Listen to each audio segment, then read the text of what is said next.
فلا تهنوا وتدعوا إلى السلم وأنتم الأعلون والله معكم ولن يتركم أعمالكم.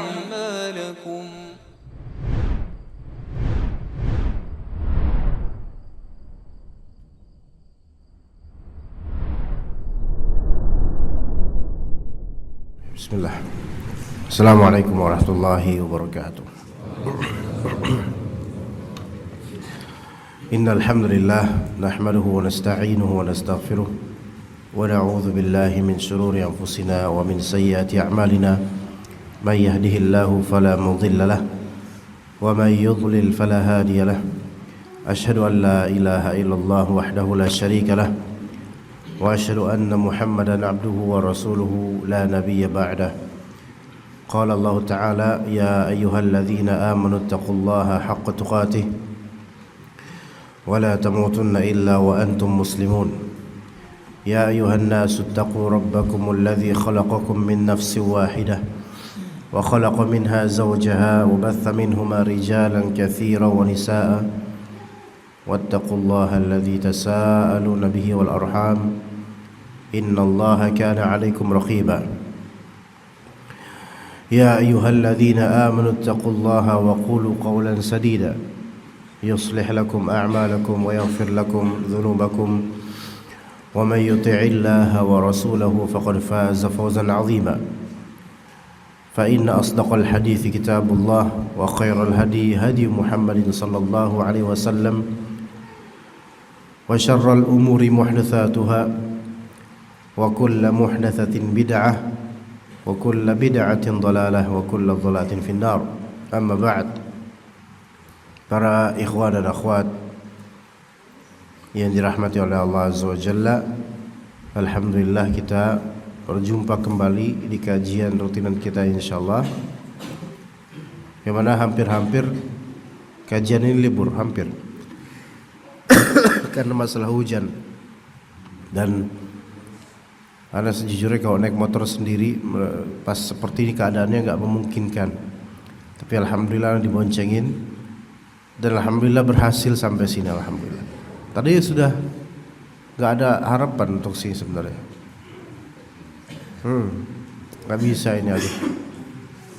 Ana qadarullah ana masih agak batuk ya, dan juga ana khawatir anginnya itu lumayan dan memang luar biasa anginnya. Kalau di sini nggak kerasa kan anginnya. Coba antum naik motor sekarang, ya ngebut, ya itu masya Allah. Alhamdulillah Allah pertemuan kembali walaupun mungkin tidak sempurna dari segi kuantitas biasanya, tapi ala kulli hal jazakumullah khairal jaza atas kehadiran antum yang membuat ana tumbuh harapan kembali untuk semangat gitu. Karena Anda sebelumnya ngira pas sampai sini ternyata makin deras hujannya. Paling yang datang beberapa hamba Allah beserta jin korin mereka, paling berapa doang. Tapi ternyata alhamdulillah cukup lebih dari ekspektasi. Sebenarnya bukan masalah kuantitas, melainkan ketika Allah mengetahui di qalbu antum ada keikhlasan untuk datang, maka biarkan Allah Ta'ala yang mengganjarinya, karena anda nggak bisa memberikan apapun kepada antum. Biarkan Allah Azza wa Jalla yang memberi pahala untuk antum dan kebaikan dunia dan akhirat. Semoga kebaikan antum dan kita semua insyaallah, dan juga panitia baik ikhwan atau akhwat, semoga Allah limpahkan yang terbaik. Apa yang diharapkan Allah tunaikan di dunia dan juga di akhirat. Kemudian jemaah sekalian, kita akan membahas pada kali ini tentang hakikatut tawakkuli 'ala Allah. Hakikat bertawakal pada Allah Azza wa Jalla di kitab Faidul Faid, ya. Kalau di versi original Arabiknya halaman 74, kalau versi terjemahannya halaman 109.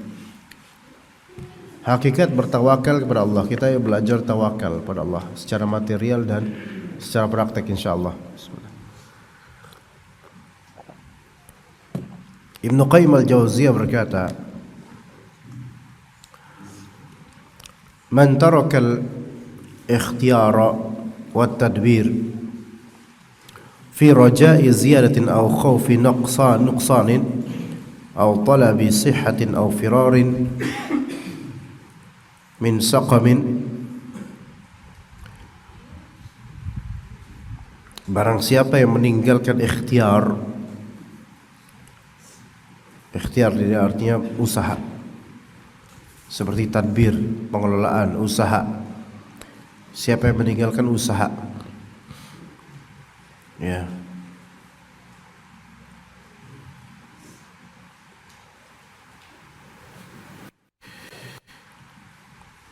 dalam rangka apa? Raja'i ziyadatin, dalam mengharapkan tambahan apapun itu tambahannya, au khaufi nuqsanin, atau takut kekurangan sesuatu,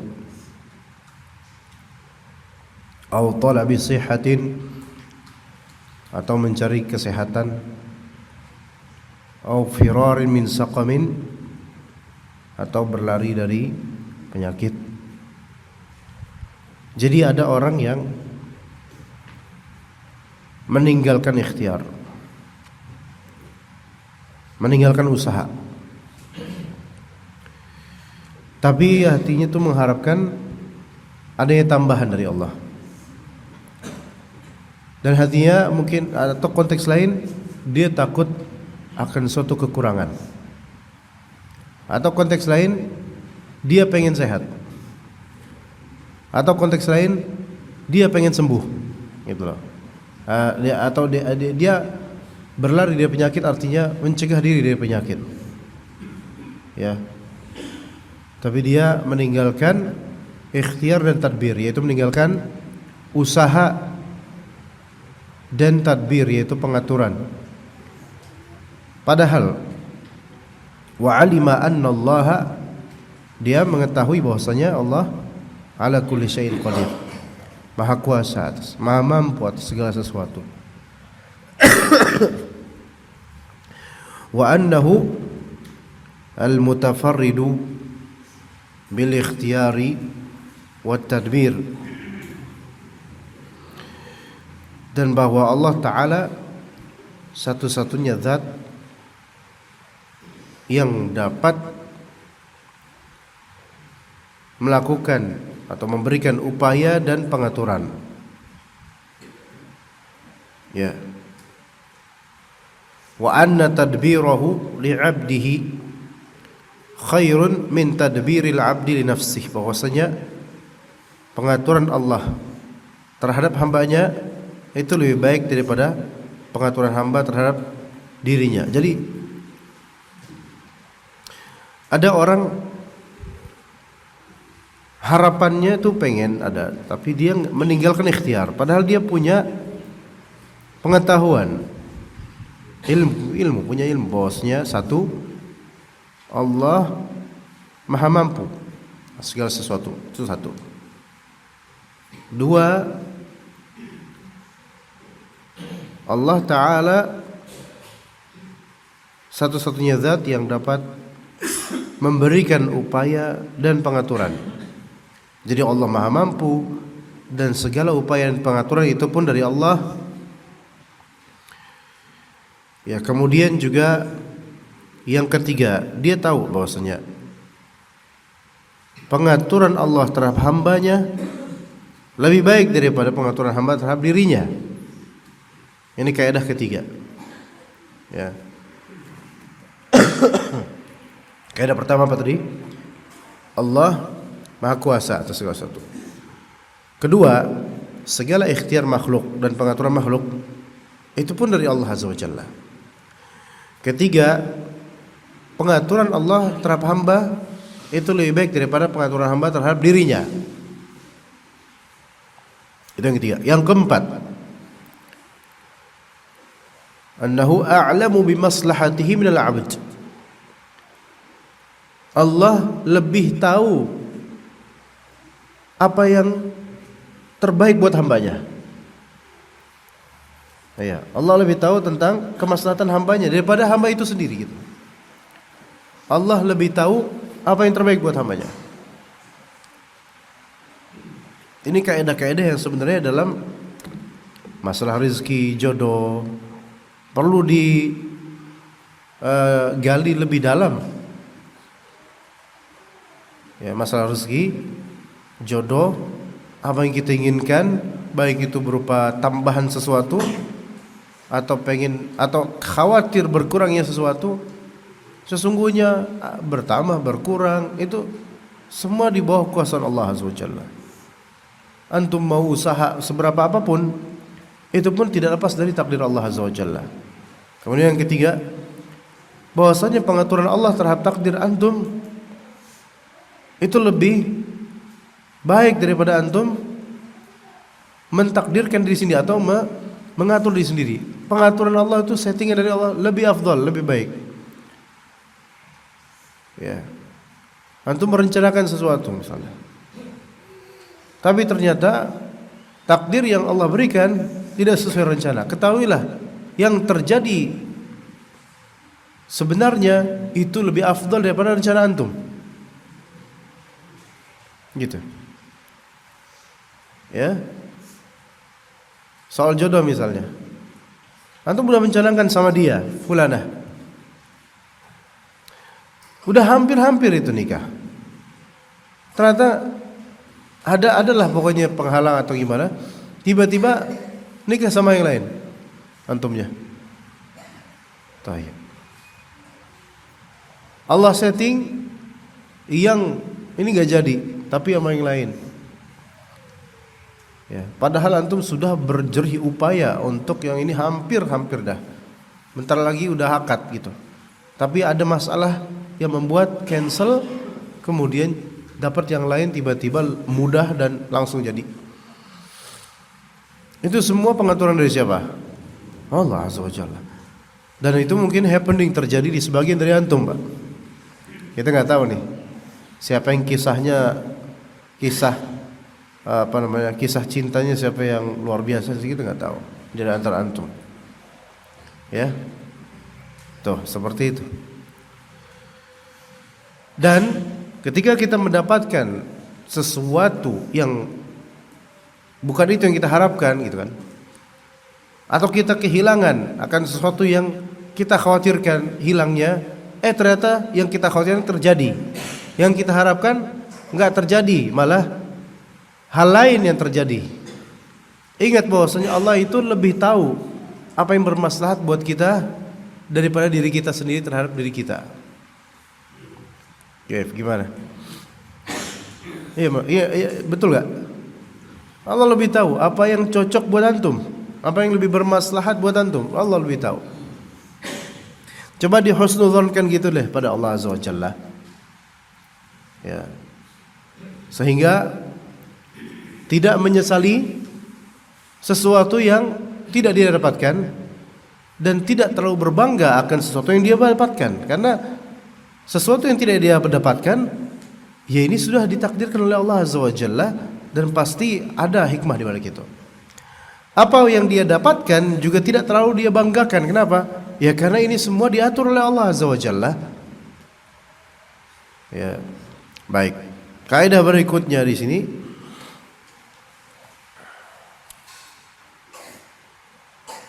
wa alima ma'a dzalika annahu la yastati'u an yataqaddama baina yaday tadbirihi khutwatan wahidah.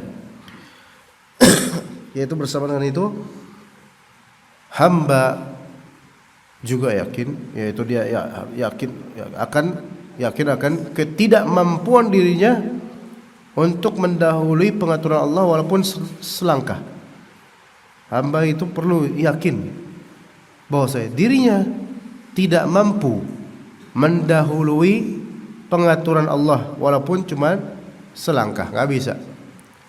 Apakah ada di antara antum yang bisa mendahului pengaturan Allah walaupun sejengkal? Nggak bisa. Iya, nggak bisa.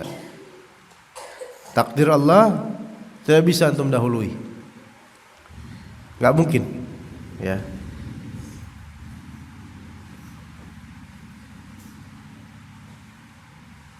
Taib. Allah Ta'ala juga tidak akan menunda pengaturannya satu langkah pun. Kalau Allah Ta'ala atur, enggak Allah tunda, udah. Memang pada waktunya yang tepat, sesuai dengan keinginan Allah Azza wa Jalla.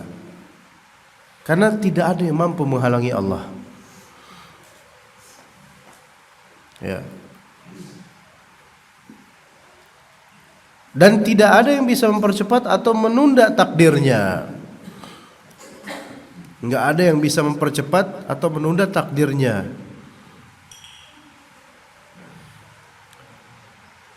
Gimana itu? Tidak ada yang bisa mempercepat atau menunda takdir Allah Azza wa Jalla. Jadi kalau memang itu terjadi, bukan karena penundaan karena ada penghalang, bukan, karena memang Allah Ta'ala inginkan itu terjadi sekarang itu. Dan bukan pula dipercepat karena Allah terpengaruh dengan makhluk, tidak. Melainkan itu semua sesuai dengan pengaturan Allah, tepat pada waktunya, kun fayakun. Oke, tapi secara logika kan di kenyataan kadang-kadang ada rezeki yang seolah-olah tertunda, ada rezeki yang seolah-olah dipercepat. Itu hanyalah pembahasan kita saja.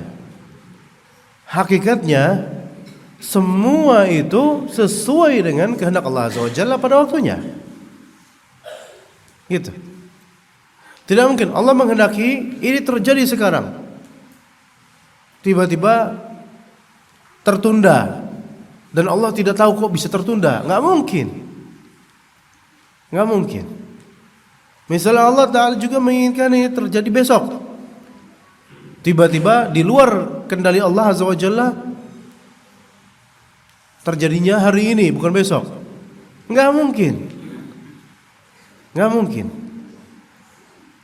Itu hanya bahasa kita dan anggapan kita bahwa oh ini tertunda, oh ini lebih dicepatkan oleh Allah. Iya, lebih dicepatkan. Tapi itu semua sesuai dengan persis apa yang Allah inginkan pada waktunya terjadi. Kata mereka, kegagalan adalah keberhasilan yang tertunda. Gagal terus berarti makin berhasil sebenarnya, cuman makin tertunda lagi gitu kan. Apakah ada keberhasilan yang tertunda? Itu hanya bahasa kita untuk memotivasi supaya try again, lakukan lagi, usaha lagi gitu. Taib. Siapa di antara antum pernah gagal? Semua dari kita pernah gagal. Ini kok banyak anak-anak muda ini. Antum lagi pada ngapain di sini? Lagi liburan atau gimana? Hah? Biasanya nggak sebanyak ini anak-anak mudanya. Atau biasanya nyempil-nyempil, ini pas lagi kosong aja. Antum liburan? Libur pesantren mana? Masing-masing. Al-Bassam, Al-Ma'tuk, Sukabumi, Cisaat. Al-Ma'tuk rata-rata nih Pak. Al-Ma'tuk antum, ha? Syekh Al-Ma'tuk. Antum apa? Alif Lam Mim? Apa? Tapi antum kemarin lihat antum kalau nggak salah. Udah biasa di sini ya? Udah sering di sini antum? Antum. Udah sering di sini? Oh iya, makanya anak kayak kenal. Ini abinya bukan? Oh, di mana? Masya Allah. Pekansari. Ya, Masya Allah, tabarakallah. Oh, ini juga nih. Oh, Masya Allah, tabarakallah, alhamdulillah. Makanya anak kok kerasa kok auranya nih kayak tulabul ilm, anak-anak muda gitu. Iya, biasanya kan aura-aura agak ngantukan gitu, tapi ini kan masih agak seger gitu.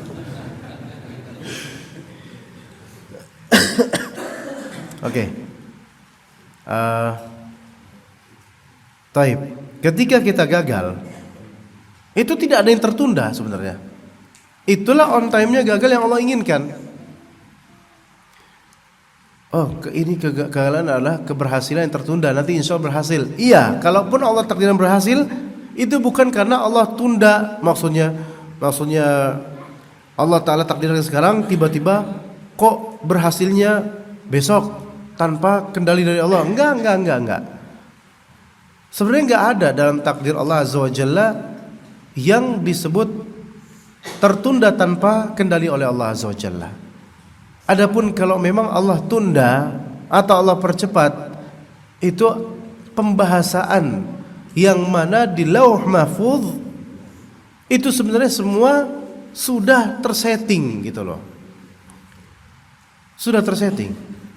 Taib, mungkin enggak kematian seseorang tertunda? Ini pertanyaan yang perlu ilmu menjawabnya. Mungkin atau tidak kematian seseorang tertunda? Kalau antum jawab mungkin saja, itu bisa salah. Kalau antum jawab tidak mungkin saja, itu juga bisa salah. Jawabannya rincian. Mungkin enggak kematian tertunda? Kalau antum bilang mungkin aja, sebentar, hati-hati. Kalau antum bilang enggak mungkin lah, sebentar dulu. Terus enggak usah jawab gitu ya. Karena salah mulu ya. Mungkinkah kematian seseorang tertunda? Jawabannya kalau dari ketentuan Allah Azza wa Jalla terjadi, maka kun fayakun, enggak bisa tertunda. Tetapi kalau memang Allah Ta'ala takdirkan ada penundaan kematian, maka itu juga mungkin. Artinya begini jemaah sekalian, lihat kisah Nabi Musa alaihissalam yang mau dicabut nyawanya oleh malaikatul maut. Tapi malaikat tersebut kan ditugaskan untuk mencabut nyawa, kan? Antara Nabi Musa ketika itu Allah perintahkan cabut nyawa Nabi Musa alaihissalam, tapi dengan metode yang berbeda. Karena metode ketika itu malaikatul maut, beliau bertasyakul dan mewujudkan diri seperti manusia, maka konkret seperti kita ini. Nah kemudian ternyata mau cabut nyawanya Nabi Musa, ditonjok oleh Nabi Musa sampai copot mata dari tempatnya. Copot matanya malaikat yang mewujudkan diri seperti manusia ini. Akhirnya malaikat itu kembali kepada Allah, kemudian mengadu pada Allah, ya Allah, hambamu ini belum mau mati dulu. Ada enggak penundaan di sini jemaah sekalian? Nah, maka ditunda oleh Allah Azza wa Jalla kematiannya. Taib. Apakah ini penundaan? Secara bahasa iya penundaan. Tapi secara hakikat takdir sebenarnya apa? Bukan penundaan. Karena Allah tahu matinya beliau kapan. Bukan pada waktu itu. Tapi beliau ingin, tapi Allah Azza wa Jalla ingin mengutus malaikatul maut sebagai hambanya untuk bertugas. Jadi malaikatul maut itu tahu enggak sebenarnya orang itu kapan mati sebenarnya? Enggak tahu. Padahal panitianya malaikatul maut. Enggak tahu. Kenapa? Karena urusan ketentuan absolutnya itu Allah yang menentukan. Itu malaikatul mautnya loh yang mencabut nyawanya langsung loh. Itu enggak tahu ini bakal mati nanti dengan usaha saya apa enggak tahu. Artinya makhluk itu bisa gagal. Gagal ini seolah tertunda, tapi sebenarnya Allah tahu kapan pastinya ini terjadi, berhasilnya kapan gitu loh. Oke. Baik, kemudian akhirnya wafat juga Nabi Musa alaihissalam dan dicabut nyawa oleh malaikatul maut pada waktunya. Tapi ini menunjukkan bahwasanya secara bahasa penundaan itu menunda mati tertunda ya mungkin. Coba sekarang ada orang mati suri, ada nggak mati suri? Apa arti mati suri? Orang udah nyebutnya mati kan, tapi ternyata dia bangkit lagi. Apakah ini disebut bangkit dari kematian? Iya, bangkit dari kematian suri, makanya disebut mati suri. Karena suri itu dari bahasa Arab. Dari kata suri, surah dinisbatkan kepada ia jadi suri. Artinya apa? Serupa, segambar dengan kematian. Itu suri artinya. Kayak ada timun suri kan? Timun suri timun enggak? Bukan, tapi kayak timun kan? Nah, timun suri. Ini beneran.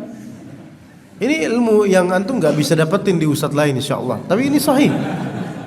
Beneran. Timun suri, mati suri. Kalau apa disuri-suriin coba. Nikah suri, ya. Semi nikah itu. Ya. Taib mati suri itu hakikatnya mati atau enggak sebenarnya? Belum, ya kan? Belum. Walaupun nanti ketika dia udah bangkit lagi kemudian bilang, saya itu merasakan banget ada pertanyaan-pertanyaan dari makhluk ini. Iya, kalau kita bilang percaya enggak? Ya percaya aja karena ya dia mengalaminya, ya udah kita percaya. Tapi kalau mengatakan bahwa itulah azab kubur yang dia rasakan ketika mati suri, itu kita angkat tangan. Kita wallahu alam bilang karena itu gaib. Kita hanya percaya dia mengalami itu, tapi untuk memvonisnya itu adalah malaikat, itu adalah azab kubur, itu adalah nikmat kubur, kita angkat tangan. Gitu. Ya, taib.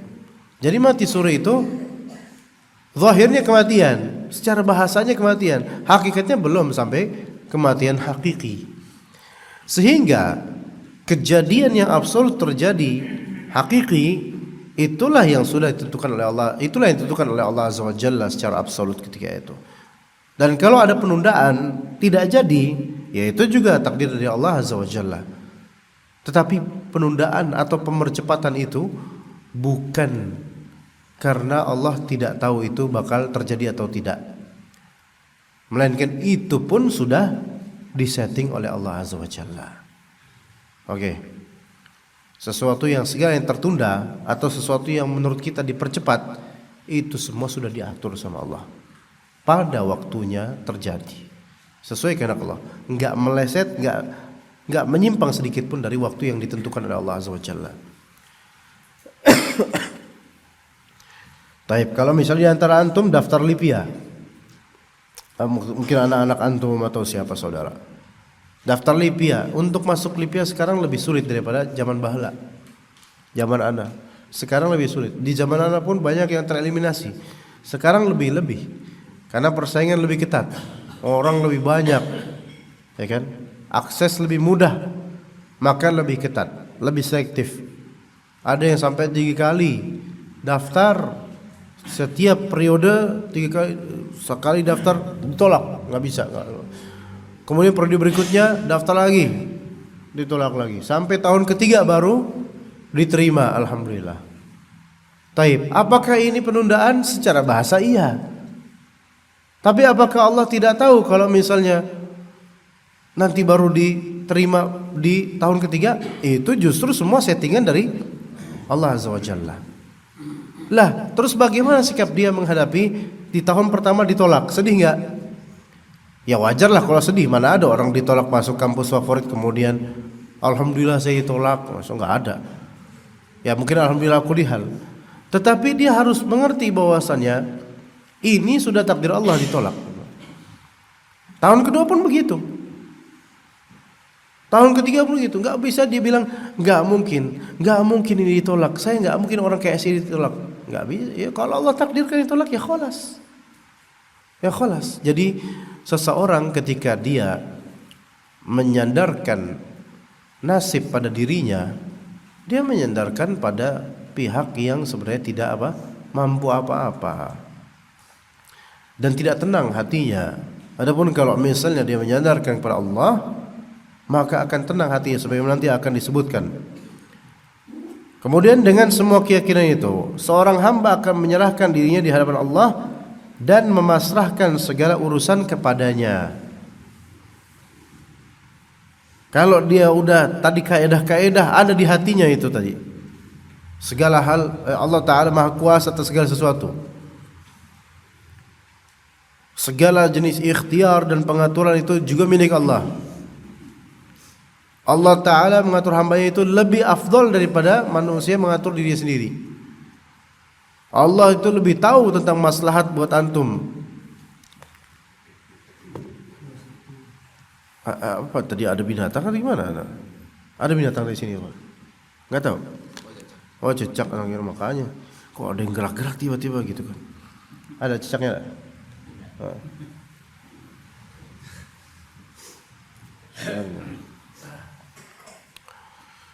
Ya, dengan keyakinan-keyakinan itu, maka hamba akan menyerahkan dirinya di hadapan Allah, beristislam, menyerahkan perkara kepada Allah, memasrahkan segala urusan kepada Allah. Hanya saja jemaah sekalian, namanya pasrah itu bukan sebatas pasrah, perlu ikhtiar gitu. Kalau pasrah sebatas pasrah tanpa ikhtiar, ini bukan tawakal namanya. Contoh, di zaman kekhalifahan Umar bin Khattab, ada orang-orang dari Yaman. Yaman termasuk Jazirah Arab ya, tapi dia di bagian bawah. Pergi umrah atau haji di zaman Umar bin Khattab. Orang-orang Yaman ini mereka pergi ke Mekah tanpa bekal. Bayangin coba. Di zaman dulu, di zaman Umar. Tanpa bekal. Jalan aja gitu. Enggak bawa fulus, makanan enggak, dan seterusnya. Tanpa bekal. Ketika sampai di Makkah, ditanya oleh Umar bin Khattab, kenapa kalian seperti itu? Kemari enggak bawa bekal apa-apa. Kamu nahnu mutawakkiluna 'ala Allah. Kami itu bertawakal pada Allah, kata orang-orang Yaman. Maka kemudian kata Umar, la lastum mutawakkilina 'ala Allah, bal antum mutawakkilun. Kalian itu tidak menyerahkan perkara kepada Allah, tidak bertawakal. Tetapi kalian bertawakul. Beda tawakal dengan tawakal. Kalau tawakal kafnya itu tasdid, tawakal. Tapi tawakul atau tawakal ada hamzahnya, ada alifnya. Kalian enggak disebut bertawakal. Enggak, ini enggak benar konsepnya. Berarti tawakal perlu apa? Perlu menempuh sebab, perlu ikhtiar. Maka kita definisikan jemaah sekalian. Apa itu tawakal?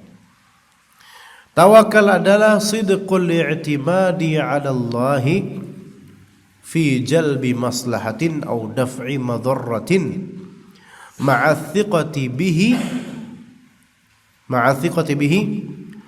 wal akhdhi bil asbabil ma'dzunati.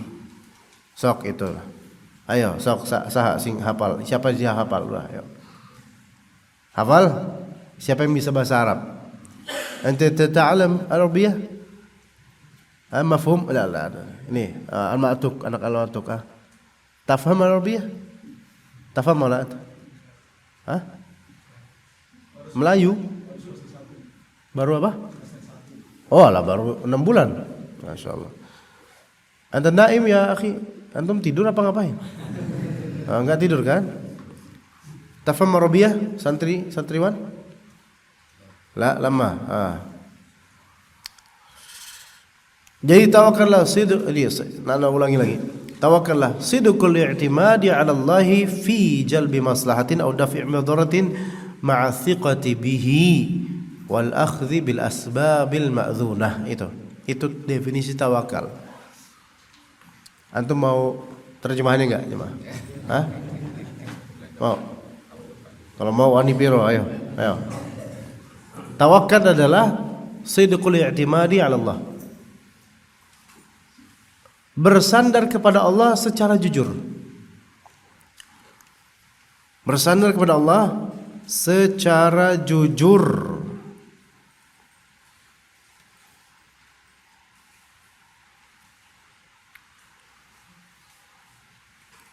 Dalam menggapai maslahat atau menolak madarat. Dalam menggapai maslahat atau menolak madarat.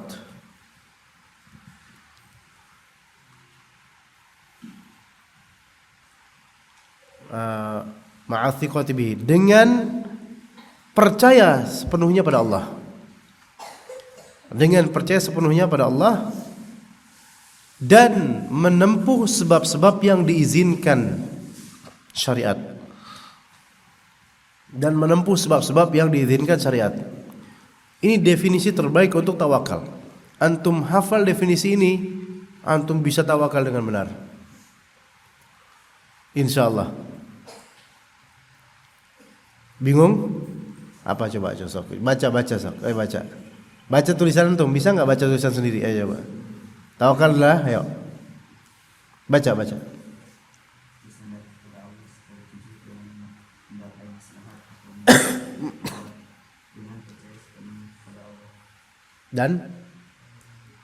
dan menempuh sebab yang diizinkan syariat. Jadi tawakal adalah bersandar kepada Allah secara jujur untuk menggapai maslahat atau menolak madarat dengan percaya sepenuhnya pada Allah dan menempuh sebab yang diizinkan. Khalas, itu tawakal. Diizinkan oleh syariat.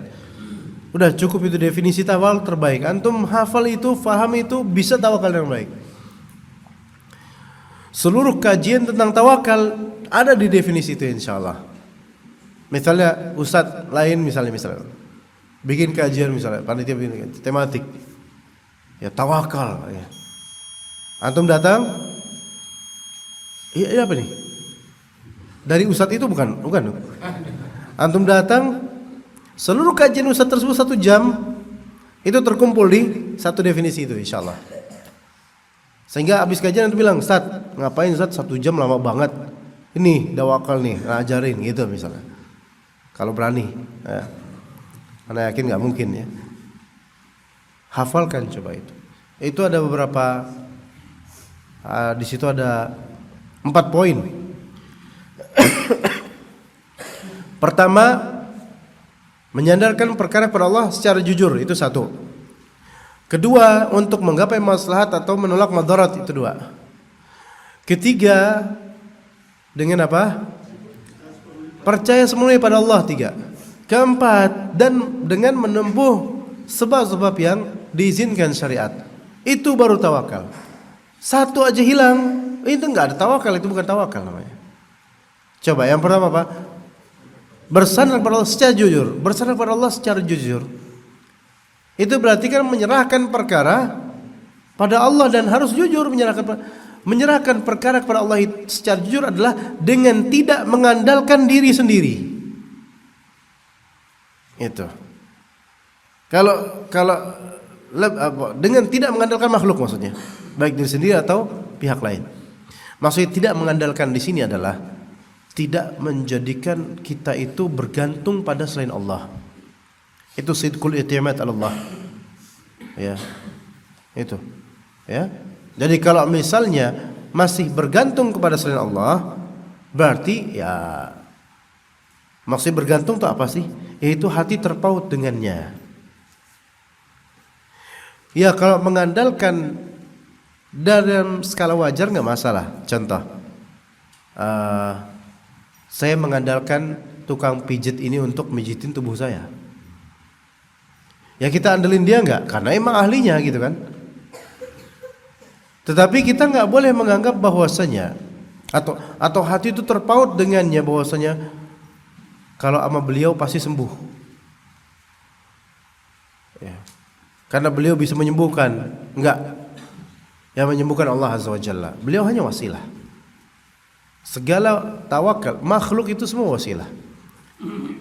Yang kalau bukan karena Allah Ta'ala yang mentakdirkan itu, nggak bakal bisa mereka melakukan itu. Jadi sidqul i'timad 'ala Allah, yaitu jujur dalam menyerahkan atau menyandarkan perkara pada Allah, itu merupakan rukun asasi dalam tawakal dan mencegah syirik dalam bertawakal. Kalau seorang pasien di rumah sakit, dia hati terpaut pada Pak Dokter, Bu Dokter. Dia tahu Allah Ta'ala yang menyembuhkan, tetapi hatinya itu lebih menyandarkan perkara kepada dokter. Maka dia belum disebut tawakal, malah ini merupakan syirik asghar, syirik kecil. Ya, tuh itu bisa bahaya tuh kalau yang pertama tidak ditunaikan. Yang kedua, untuk menggapai maslahat atau menolak atau menjauhi madarat. Nah yang kedua ini merupakan konten tawakal, gitu loh, atau objek tawakal, kontennya. Antum kan kalau tawakal pada Allah itu kan pasti kalau enggak dalam rangka menggapai suatu yang maslahat atau mencegah madarat, pasti itu, ya enggak? Mesti itu, di antara dua itu.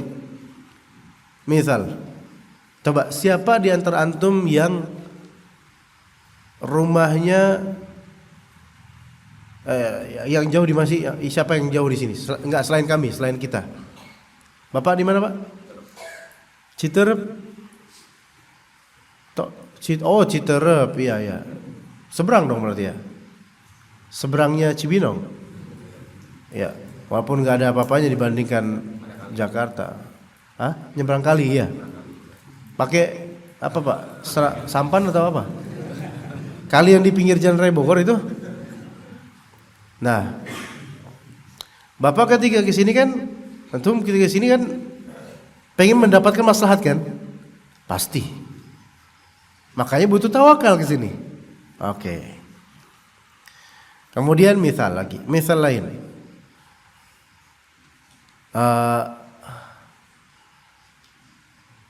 Ketika antum lagi jalan nyeker di suatu kebun malam hari, nyeker di sawah malam-malam nggak pakai senter, ya jalan aja gitu. Tiba-tiba tuh, ada yang gigit sakit itu. Antum senterin kaki, ternyata ada 2 titik di kaki antum. Kira-kira ini apa yang gigit antum? 2 titik. 2 titik maksudnya darah keluar 2 titik. Ayo sok apa? Jangan ngomong apa namanya vampir apa enggak lah. Orang di kaki kok. Vampir kan di sini biasanya. Kalau di sini ima digigit vampir, ima dicupang, kan? Nah coba di bawah, kira-kira apa? Ular berbisa. Ular berbisa itu di antara yang apa namanya bukti bahwa saya ini gitu ular berbisa. Ya itu cuman 2. Karena dari taringnya gitu, taring bisanya cuman 2. Kalau banyak itu berarti nggak berbisa biasanya. Karena taringnya 2 nih. Atau 1 doang gitu kan. Kena yang bagian sini doang misalnya. Kena tuh. Tapi kira-kira kayak gitu antum, ini ular berbisa nih. Ayo gimana kira-kira habis itu? Apakah antum langsung nulis wasiat atau gimana? Hah? Apakah antum langsung kembali ke Allah atau enggak? Ini kan berusaha, habis itu kan antum berusaha untuk apa? Daf'u madharrah. Mencegah madarat, menghilangkan madarat. Yaitu mungkin balik ke rumah dan mengobatinya misalnya gitu. Ya kan kayak gitu.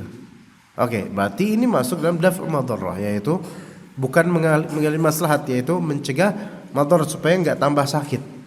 Supaya bisanya itu enggak menjalar sampai ke jantung. Kalau sampai jantung mati antum. Nah, jadi tawakal itu tidak mungkin keluar dari konteks salah satu ini. Imma menggapai maslahat, imma menjauhi atau mencegah madarat. Mesti begitu. Tawakal mesti gitu. Gak ada orang sesuatu yang bukan maslahat, bukan pula menghindari madarat, tapi dia tawakal pada Allah. Itu enggak ada sepertinya. Gak kayak gimana coba. Contoh apa gimana coba? Sesuatu yang bukan maslahat, bukan pula menghindari madarat. Apa contohnya? Yang remeh sekali gitu loh. Apa contohnya? Batuk. Nah, batuk. Orang kalau batuk rata-rata kan ya karena emang gatal batuk. Tuh kayak gitu ada contohin. Ya kan? Apakah ketika antum batuk antum tawakal enggak kira-kira? Karena enggak, ini bukan maslahat, bukan madarat. Maksudnya apakah antum batuk untuk menggapai maslahat? Kebaikan gitu? Bukan. Apakah antum batuk untuk menghindari suatu madarat? Ya enggak juga. Paham enggak di sini jemaah sekalian? Apakah ketika seorang batuk, saya mau batuk nih, saya harus tawakal dulu sama Allah? Ya enggak lah, itu mah. Gitu ya. Iya. Nah, jadi ketika antum menginginkan suatu kebaikan atau menghindari suatu keburukan, disitulah tawakal itu perlu. Ya, baik itu suatu besar ataupun kecil.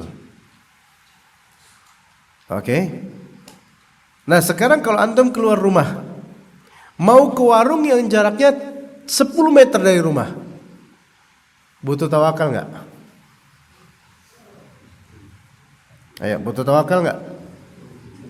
Kenapa butuh? Karena ingin mendapatkan apa? Maslahat, pasti gitu. Kecuali lagi ngelindur, maka nggak perlu tawakal itu. Nah, jalan walaupun ini pintu rumah itu kamera udah warung, jalan cukup. Butuh tawakal nggak? Butuh tawakal. Makanya keluar rumah, Bismillahi tawakal tu ala Allah, walaupun cuman ke depan. Gitu. Ya. Oke, seperti itu. Itu yang kedua. Yang ketiga apa tadi? Dengan percaya sepenuhnya pada Allah Azza wa Jalla. Ya, menyandarkan perkara itu satu, dan percaya sepenuhnya pada Allah Azza wa Jalla. Percaya sepenuhnya pada Allah ini mengandung apa? Mengandung yaitu tauhid kepada Allah Azza wa Jalla. Bahwasanya Allah lah yang menentukan nantinya gimana. Allah yang menentukan. Thiqah. Ya, percaya pada Allah Azza wa Jalla. Nah, kita ini kadang-kadang lebih percaya kepada makhluk. Juga ada kalimat yang perlu dihindari. Kadang-kadang ya. Kadang-kadang perlu dihindari seperti percaya diri atau percaya pada proses. Ini sebaiknya dihindari, walaupun untuk percaya diri ini lebih ringan, karena kadang maksud percaya diri itu bukan kita percaya diri kita tuh bisa secara sendiri, bukan itu maksudnya. Kadang-kadang begitu. Itu hanya bahasa kita, kadang-kadang self confidence itu hanya untuk booster bahwasanya insya Allah kita bisa. Contoh misalnya ini yang boleh misalnya, boleh, ini yang boleh nih, misal ya di parkiran, misal antum ikhwan laki-laki jomblo di parkiran, ternyata di parkiran itu biasanya ada akhwat juga yang naik motor untuk parkir motor terus mau pulang kajian. Ketika antum pulang cuk terus banyak akhwat nih, gimana rasanya? Nggak ada rasa pak? Ya nggak normal berarti. Waduh gimana nih? Dan mereka, pusing langsung antum. Sementara antum jomblo, malu gitu loh, mau lewat malu. Udahlah pede aja. Nah, pede aja gitu. Ini kan artinya percaya diri gini. Tapi kalau maksud pede aja sini sih udah cuek aja lah, biar aja. Emang siapa mereka? Untuk saya perhatikan gitu. Jalan aja cukup. Pas jalan bener diperhatiin sama mereka, sama akhwat-akhwat itu. Diliatin gitu. Malu gak kira? Nah apa ya pada ngeliatin ya? Kan gak enak kan? Bodo amat, pede aja lagi gitu kan. Apakah ini boleh? Ya boleh seperti ini. Ini bukan berarti gak tawakal sama Allah, bukan. Ini lafal pede yang diperbolehkan. Tapi kalau misalnya di sini ada sisi bahwasanya kita mengagungkan diri kita, bahwasanya kita ini bisa secara zat, enggak memikirkan bahwasanya Allah lah yang mentakdirkan semua kemampuan kita, maka ini lafal pede yang enggak boleh. Ya. Contoh apa? Antum kuli bangunan, bawa barang berat. Ya, kemudian antum bilang M150 bisa, misalnya. Percaya sama diri, harus pede, harus percaya pada diri antum. Antum bisa. Sambil membesarkan dirinya gitu loh. Dan lupa akan Allah, maka ini enggak boleh. Ini bisa syirik bahkan syirik yaitu mengandalkan makhluk yaitu dirinya sendiri dibandingkan Allah Azza wa Jalla. Enggak boleh. Itu seperti itu. Itu bedakan jemaah, tipis bedanya, tipis. Antara lafal pede yang dibolehkan dengan yang menjurus kepada kesyirikan. Juga percaya pada proses. Jangan percaya pada proses. Proses itu nggak bisa dipercaya. Allah yang bisa dipercaya. Karena proses itu hanya wasilah yang belum tentu berhasil. Apakah semua proses pasti berhasil? Betapa banyaknya proses yang diseriuskan gagal. Maka proses itu bukan untuk dipercaya. Proses untuk dijalani sambil yakin sama Allah. Nah, yakin sama Allahnya ini bagaimana? Apakah yakin akan berhasil atau yakin bahwa jawaban Allah itu yang terbaik. Mana yang benar? Yang lebih benar adalah yakin bahwasanya apa yang Allah takdirkan kelak itu yang terbaik buat saya. Karena dalam doa, dalam hadis Nabi SAW, Ud'ullaha wa antum muqinuna bil ijabah. Berdoa kepada Allah dalam keadaan engkau yakin akan jawaban Allah. Bukan berdoa kepada Allah dalam keadaan engkau yakin bakal berhasil engkau. Enggak. Yakin akan jawaban Allah. Apa yang nanti Allah pilihkan buat dia, itu berarti jawaban Allah yang terbaik. Itu sebenarnya tawakal kayak gitu jemaah. Sehingga kita itu ngejarnya itu enggak terlalu kebangetan. Ya, enggak kebangetan. Kalau misalnya kita enggak dapat, ya qadarullah. Tapi kadang-kadang manusia itu cita-citanya tinggi dan keinginannya besar gitu loh akan sesuatu. Misalnya dia kejar fulana tahun ini enggak dapat. Dia udah doa, minta sama Allah enggak dapat. Oh, masih minta sama Allah. Mungkin tahun depan. Kejar lagi. Enggak dapat lagi tahun depan. Saya percaya sama Allah. Mungkin tahun depannya lagi. Kejar lagi, enggak dapat lagi. Kira-kira boleh enggak seperti ini jemaah sekalian? Kalau ngejarnya itu sampai membuat dia terbudakkan dengan keinginannya, maka enggak boleh.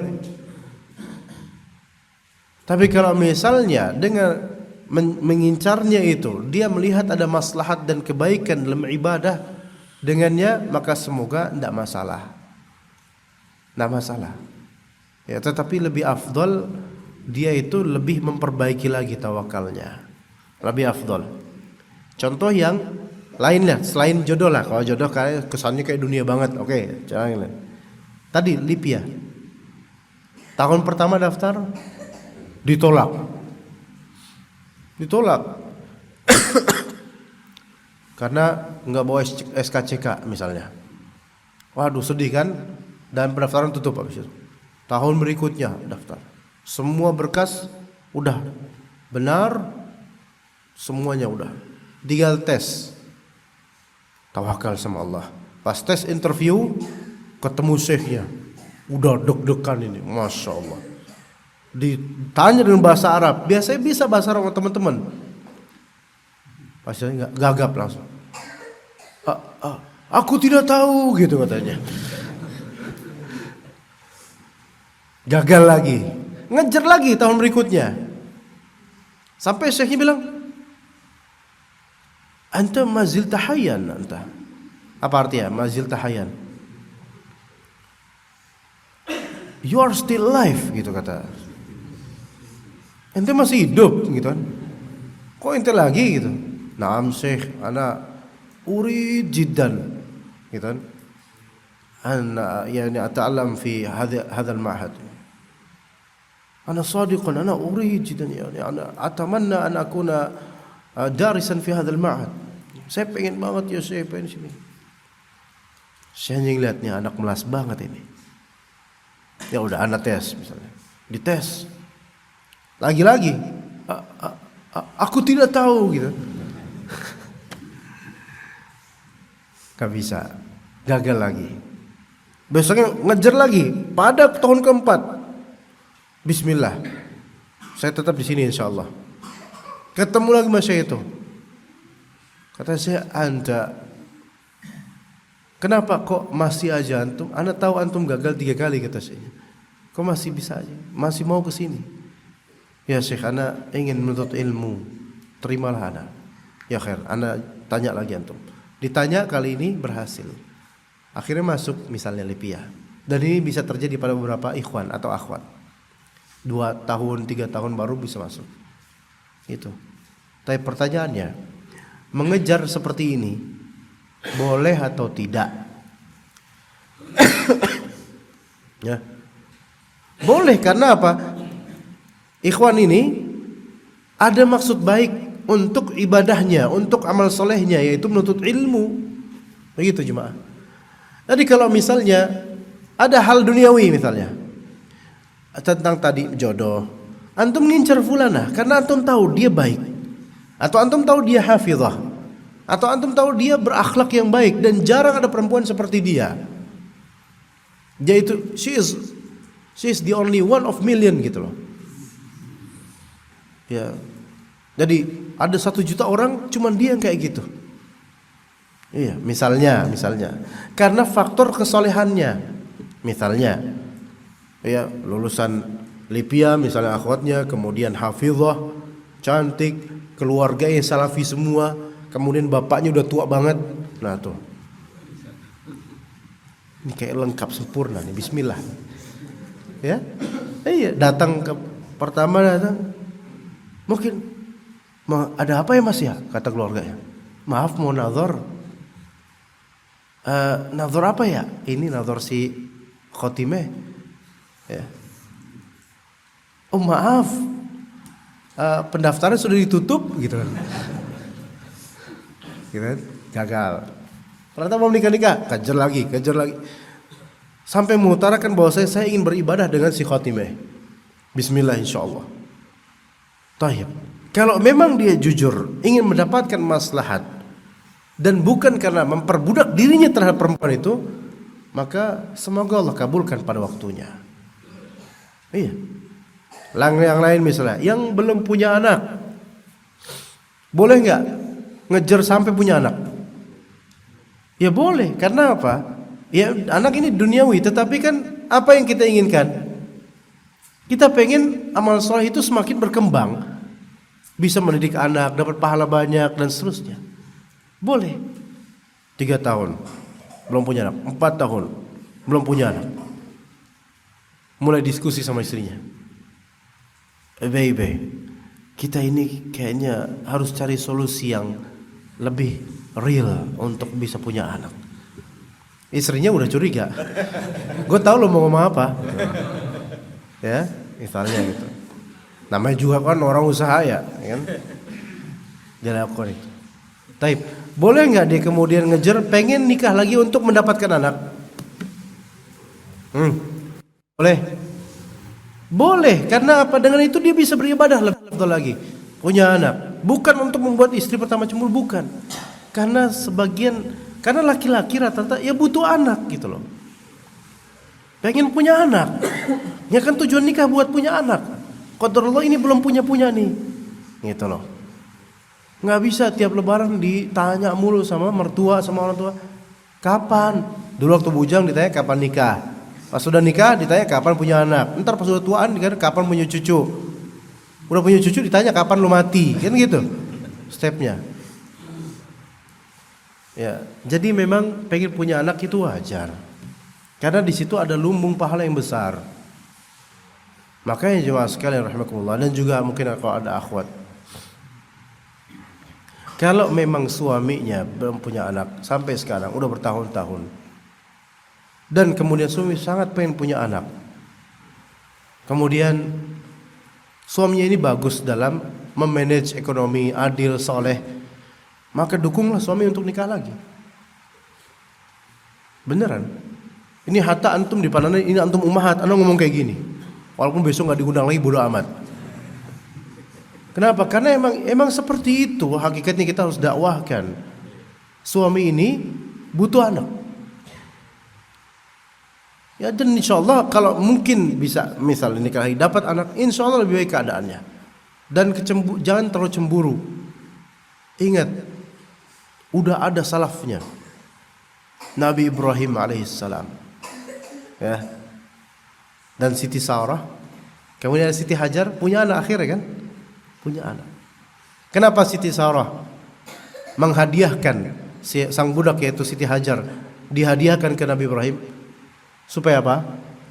Supaya punya anak kan. Akhirnya punya anak. Cemburu gak Siti Sarah? Cemburu. Begitulah perempuan. Di awal silahkan bang, ntar awas loh. Ya. Emang gitu, nggak bisa, nggak pasti berubah. Ya. Tapi laki-laki harus sabar.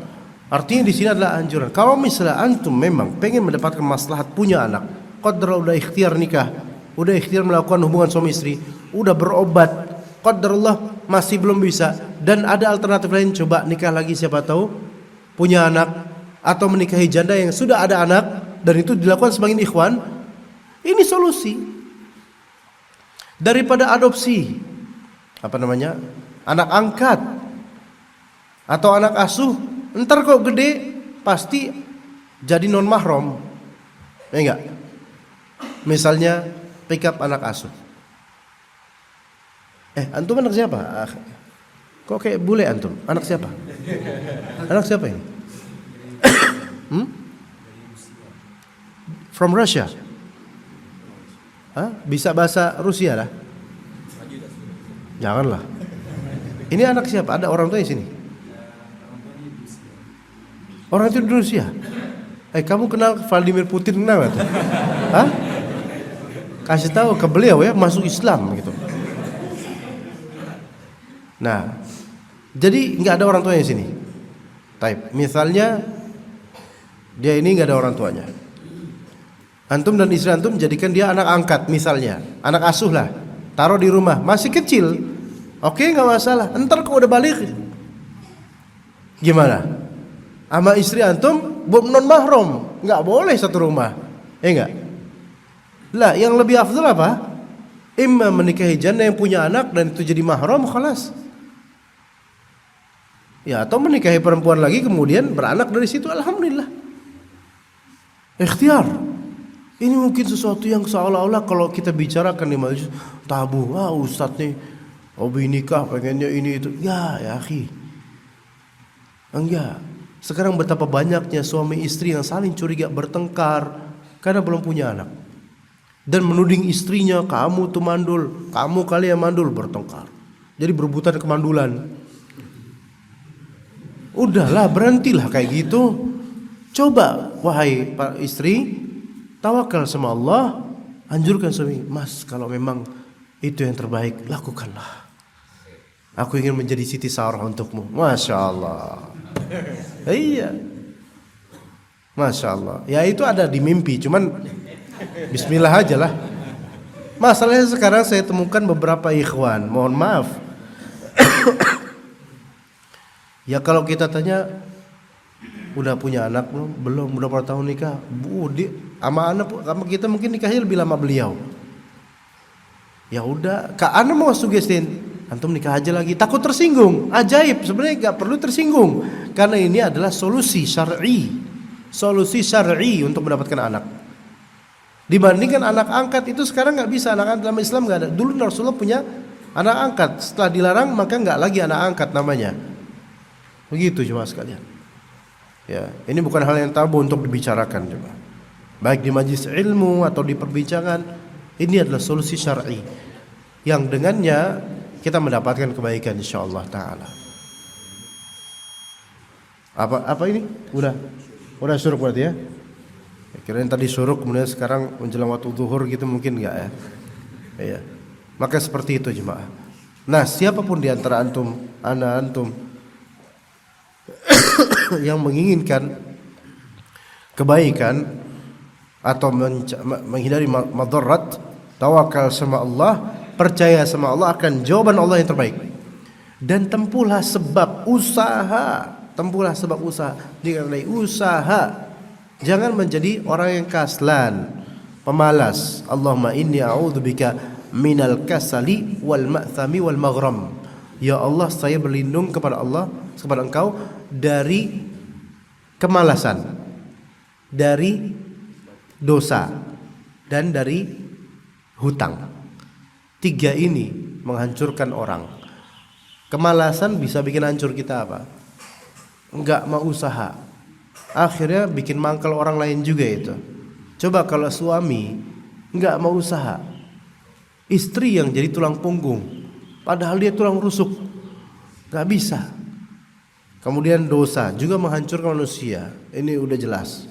Yang ketiga hutang. Makanya ketika di hadis tersebut Rasulullah ditanya, "Ya Rasulullah, kenapa engkau seringkali minta pada Allah perlindungan akan hutang?"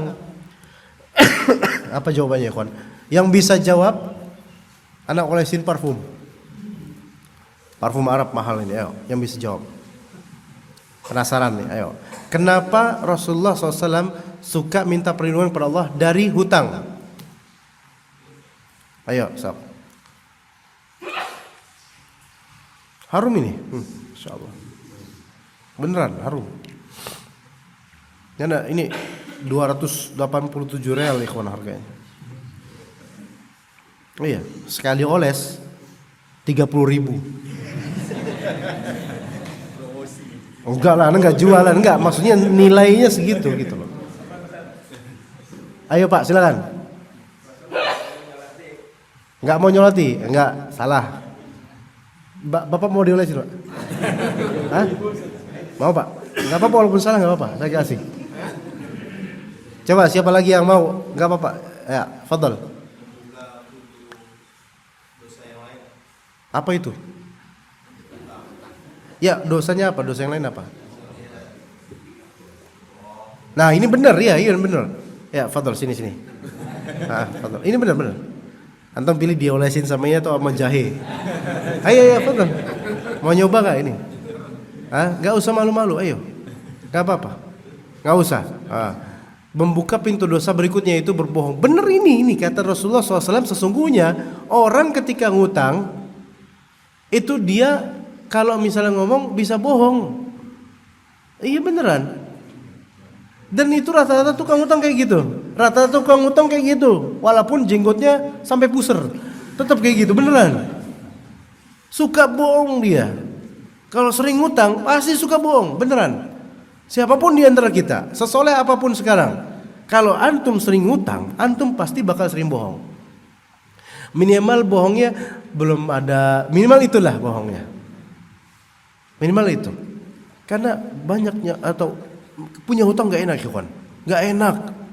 Tapi ajaibnya sekarang banyak orang yang apa-apa ngutang. Selesai cicil motor pun ngutang tuh. Oke lah, darurat lah, cicil yang lain. Dari dulu memang mental mama juga banyak yang ngutang, makanya ada tukang kredit tuh. Kredit panci, kredit ini, kredit itu, ngutang. Antum lihat di film-film Benyamin misalnya, kredit panci, bohong mulu itu. Coba aja murojaah di film-film itu. Dari zaman dulu sampai sekarang. Antum melihat di YouTube, di klip-klip atau reels, di video ketika digerebek oleh debt collector, pasti punya alasan tuh. Ya, belum ada lah duitnya, belum bisa bayar lah. Tapi dia tiap hari ke Indomaret belanja, banyak bohong.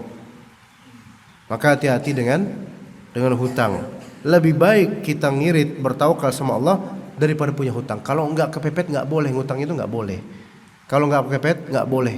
Jemaah sekalian rahimakumullah. Hatta hutang kredit perumahan. Kalau emang antum enggak berdarurat udah punya rumah, status rumah sekarang, aslinya jangan. Kemudian ada juga yang menamakan kan ini kredit syar'i. Enggak. Jangan sebut kredit syar'i. Bilang aja kredit tanpa bunga gitu. Karena kredit syar'i enggak. Jadi lembaga atau lembaga keuangan menawarkan ini ada kredit syariah. Syariah itu enggak mengajarkan antum untuk ngutang. Maka jangan nulis kredit syariah. Paham enggak maksudnya? Iya.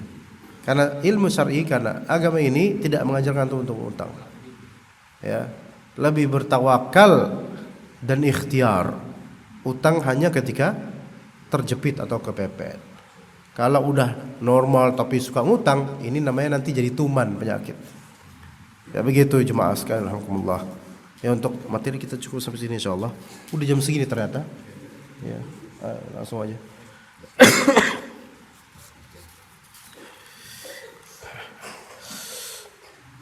Ustaz, bagaimana yang paling gampang memahami antara tawakal dengan takdir? Terkadang ada rasa malas untuk usaha karena bersandar pada takdir. Gini, tawakal itu perbuatan hamba, takdir itu perbuatan Allah, gitu ya. Itu bedanya, ya.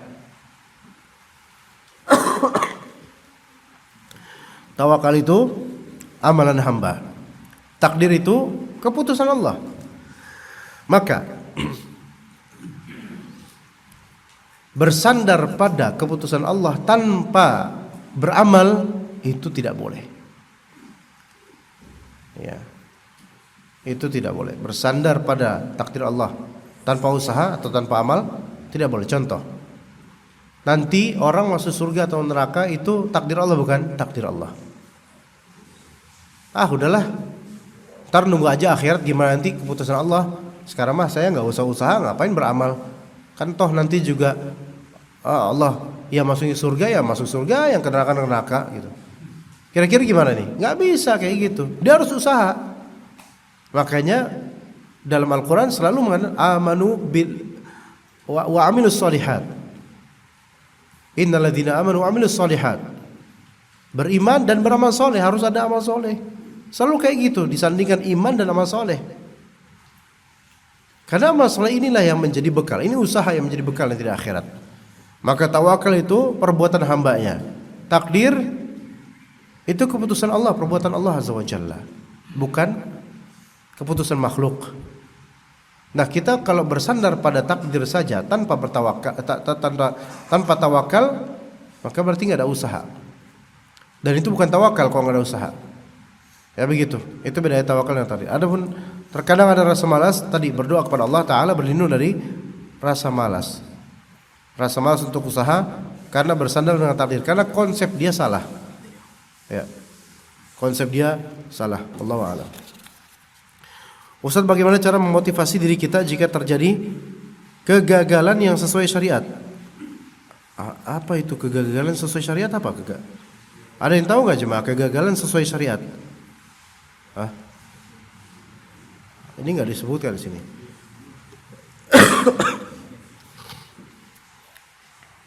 Apakah boleh mendengar para motivator? Anda nggak ngerti maksud dari kegagalan sesuai syariat. Apa? Contohin coba. Jemaah, siapa yang nanya ini bisa contohin tolong. Kegagalan yang sesuai syariat. Ayo, yang nanya, ikhwan. Ya Bapak, ya fadhal tuh.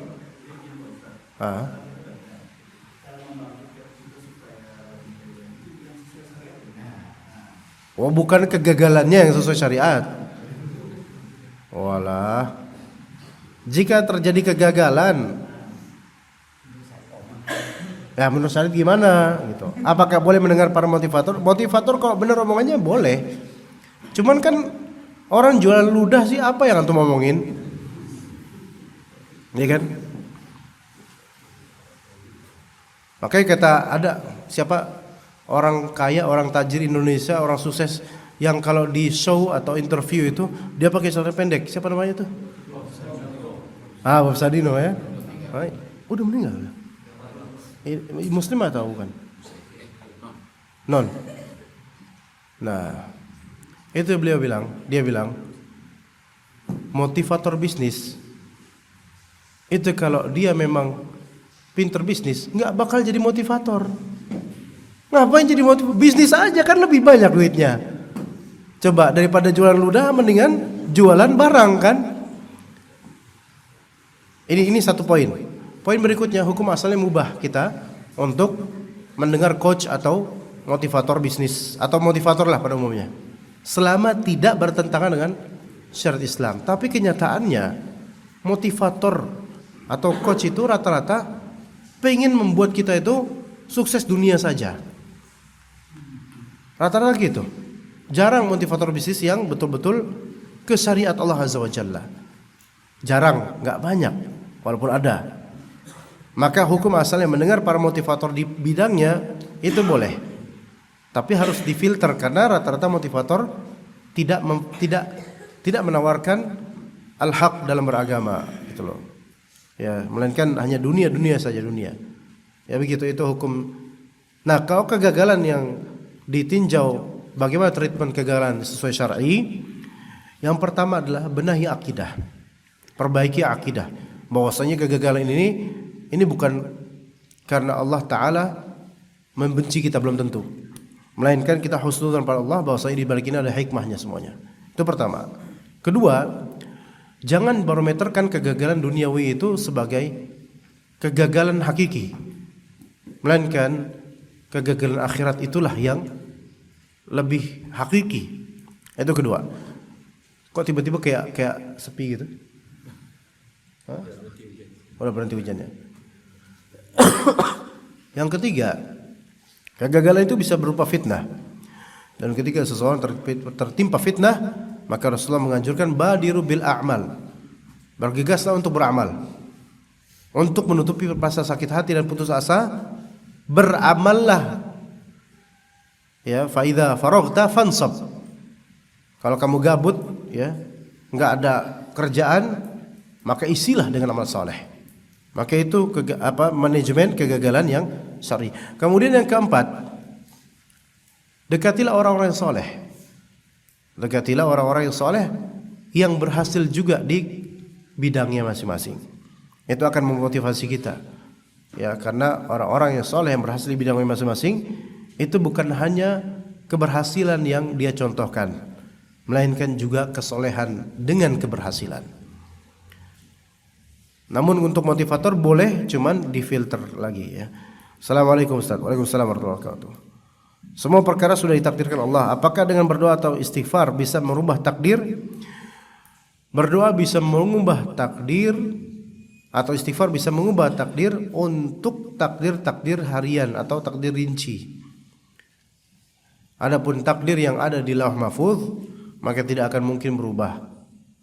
Dan segala takdir yang berubah di takdir harian atau bulanan atau tahunan, atau takdir yang dicatat setelah peniupan roh di janin, segala perubahan itu sudah ada termaktub di Lauh Mahfuz. Bisa paham gak di sini, Jemaah? Misal, kan malaikat setelah meniup roh ke janin, itu suruh nulis takdir tentang apa? Rezekinya, masa depannya, ajalnya kan? Taib. Misal tentang ajal. Ajalnya akan ditulis kapan matinya orang ini gitu kan. Anak ini nanti kapan matinya. Misal 60 tahun lagi ditulis di situ. Pertanyaannya, apakah malaikat benar-benar tahu bahwa saya 60 tahun lagi ini akan mati? Enggak tahu, karena bisa berubah. Bisa berubah. Bisa berubah, bisa berubah. Nah, perubahan ternyata 60 tahun kalau dia silaturahim terus pas sudah tua, akhirnya Allah ubah jadi 65 tahun misalnya. Taib. Ini yang berubah takdir apa? Takdir umur dia. Takdir dari sejak janin. Yang tidak berubah adalah takdir di Lauh Mahfuz. Berarti perubahan ini dari 60 tadi 60 kemudian ternyata 65 lah matinya. Ini semua sudah ada di Lauh Mahfuz perubahan itu. Faham enggak jemaah sekalian? Misalnya antum sakit. Ya antum sakit. Duh, sakit gitu kan. Sakit banget dan kayak nggak ada harapan gitu untuk besok sembuh. Nggak mungkin, dokter bilang nggak mungkin kalau bapak sembuh langsung besok, nggak mungkin pak. Tapi dia minta sama Allah, ya Allah sembuhkanlah besok ya Allah, sembuhkanlah saya besok ya Allah. Saya pengen beribadah, saya pengen ke masjid lagi misalnya. Taib. Seluruh dokter bersepakat, pak nggak mungkin pak kalau besok sembuh, nggak masuk logika itu mah. Iya sih, cuman saya kangen sama masjid gitu. Kenapa pak? Soalnya besok Jumat ada sedekah Jumat gitu. Habis Jumatan ada nasi. Ya kalau ini mah mau pengen makan gitu kan. Tapi dia sungguh-sungguh minta sama Allah. Bisa berubah nggak gitu dengan doa? Bisa. Oke bisa. Perubahan yang tadinya bak virusnya itu masih ada di tubuhnya, emang itu normalnya besok masih ada gitu loh. Tapi kemudian besok dihilangkan, perubahan tersebut itu ada di Lauh Mahfuz. Walaupun semua jin, semua malaikat, semua manusia itu bersepakat, ya ini nggak masuk logika. Tapi kalau Allah ubah, ya ubah. Itu semua ada di Lauh Mahfuz. Begitu. Ada orang hampir masuk ke neraka. Ada orang hampir masuk ke neraka. Namun kemudian tiba-tiba ada syafaat dari salah satu fakir miskin. Ya Allah, dialah yang waktu itu menolong saya ya Allah. Jangan masukkan dia ke neraka ya Allah. Dia nolong saya waktu itu ya Allah. Syafaat dari orang miskin, orang dhaif. Allah Ta'ala dengar syafaatnya dari orang miskin yang soleh ini. Akhirnya yang tadinya hampir ke neraka diambillah kembali dan dimasukkan ke surga. Taib, ini perubahan gak ini? Perubahan. Perubahan itu diketahui gak sama Allah? Diketahui sama Allah. Dan perubahan ini sudah ada di Lauh Mahfuz. Padahal mungkin malaikat yang mengiringi dia ke neraka itu merasa ini bentar lagi masuk neraka, tapi ternyata tidak jadi. Ya begitu masalah takdir. Ya begitu. Oke, wallahu a'lam. Assalamualaikum warahmatullahi wabarakatuh. Apakah membeli sesuatu dengan cara mencicil juga termasuk berhutang? Nah terus apa kalau bukan hutang? Kredit. Ya sama aja.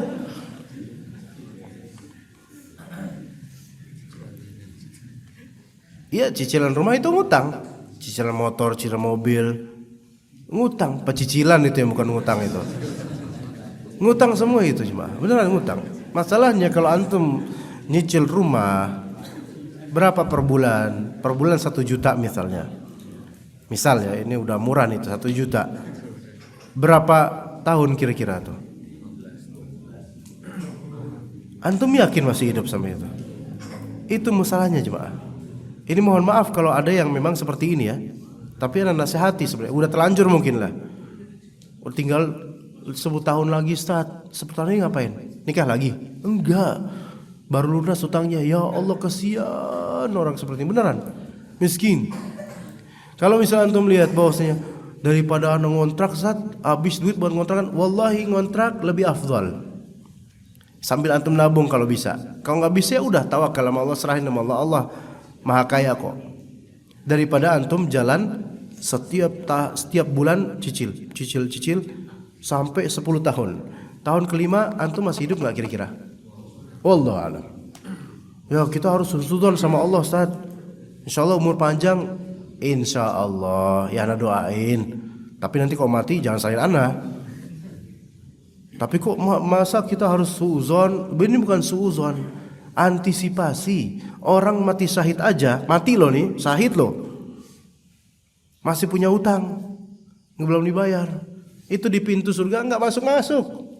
Nunggu sampai hutangnya kebayar, dikisos di akhirat. Tenang Ustaz, nanti kalau anak mati paling ahli waris anak insya Allah bakal bayarin. Kalau masa antum mati gajah aja mati meninggalkan gading, antum mati meninggalkan utang. Ya enggak? Wal yakhshal ladzina taraku min khalfihim dzurriyyatan dhi'afan khafu 'alaihim falyattaqullaha wal yaqulu qawlan sadida. Hendaklah mereka takut kalau mereka mati meninggalkan keturunan yang lemah. Udah warisan enggak banyak, utangnya ada lagi.